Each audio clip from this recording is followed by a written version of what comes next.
유아유아. 이 영상은 한자 공부의 기초의 시리즈 영상으로 한자를 처음 공부하는 사람들이 반드시 알아야 되는 내용으로 구성된 엉성입니다. 한자 공부의 기초의 다른 영상은 채널 내 재생 목록에서 시청하시면 됩니다. 이번에는 지난번에 예고했던 대로 한자 필손의 원칙을 알아보고 이를 응용한 영자팔법에 대해서도 알아보도록 할게요. 자, 그림 영상 시작합니다. 먼저 한자를 잘 쓰기 위해서는 한자 필손의 원칙을 알아야 돼요. 그 원칙에는 총 11가지가 있는데요. 하나씩 설명하도록 할게요. 먼저 기본적인 원칙이에요. 각 원칙이 적용된 한자는 예시를 살펴보시기 바랍니다. 첫째, 위에서 아래로 쓴다. 둘째, 왼쪽에서 오른쪽으로 쓴다. 셋째, 가로액과 세로액이 교차할 때 가로액을 먼저 쓴다. 셋째, 가운데 부분을 먼저 쓰고 좌우 양쪽은 나중에 쓴다. 다섯째, 글자를 꿰뚫는 획은 나중에 쓴다. 여섯째, 안을 에워싸는 부분이 있을 경우에는 바깥쪽을 먼저 쓰고 사방을 둘러싸는 획 중 아래 부분은 가장 나중에 쓴다.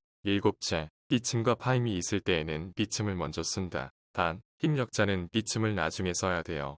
예의사항에 해당하니 이거 하나만큼은 따로 숙지하길 바래요. 여덟째, 받침 즉 한자의 왼쪽과 오른쪽이 있는 부분이 독립된 글자로 쓰일 경우에는 먼저 쓴다. 아홉째, 한자의 왼쪽과 오른쪽에 있는 부분이 독립된 글자로 쓰이지 않는 경우에는 나중에 쓴다. 열째, 오른쪽 위의 점과 아래의 점은 가장 나중에 쓴다. 11번째, 허리를 꿰뚫는 획은 맨 자중에 쓴다. 지금까지 여러분은 한자를 쓰는 11가지 원칙에 대하여 알아보았는데요. 이 원칙을 지쳐서 한자를 쓰면 그 모양이 예쁘게 되겠지요.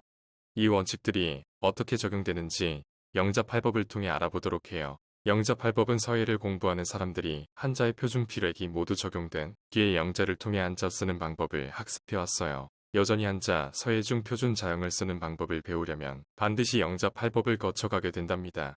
여기서는 한자의 11가지 필순이 영자팔법에 어떻게 적용되었는지를 중점으로 살펴보도록 하지요. 설명의 편의를 위해 영자팔법을 구성하는 각 필획의 임으로 번호를 부여하였으니 영상을 일시 정지하시고 각 필획의 위치와 번호를 확인해 주시고요. 확인 다 하셨나요? 지금부터 한자의 필순 원칙이 영자팔법에 어떻게 적용되었는지 살펴보도록 하겠습니다. 첫 번째는 점입니다. 비껴 쓴다는 것 때문에 칙이라는 명칭이 붙었네요. 여기서는 한자의 필순 원칙이 적용되지 않았네요. 두 번째는 가로액입니다. 영자팔법에서는 획이라고 명칭을 쓰네요. 전통 명칭이 너무 어려워서 오늘날 중국에서는 횡으로 명칭을 바꾸었어요. 앞에서 배운 한자 필순의 원칙에서는 첫 번째 원칙인 위에서 아래로 쓴다. 와 세 번째 원칙인 가로액을 먼저 쓴다는 원칙이 적용되었네요. 세 번째는 세로액입니다. 영자팔법에서는 노라는 명칭이 있는데요. 역시 이것도 현대 중국에서는 세워쓰 기수라고 표현한답니다. 네 번째는 갈고리입니다. 적이라는 전통 명칭이 있지만 오늘날 중국에서는 갈고리를 뜻하는 한자인 구로 이름을 바꾸었어요. 다섯 번째는 치며 올리는 획으로 별도의 명칭이 없는 획이에요.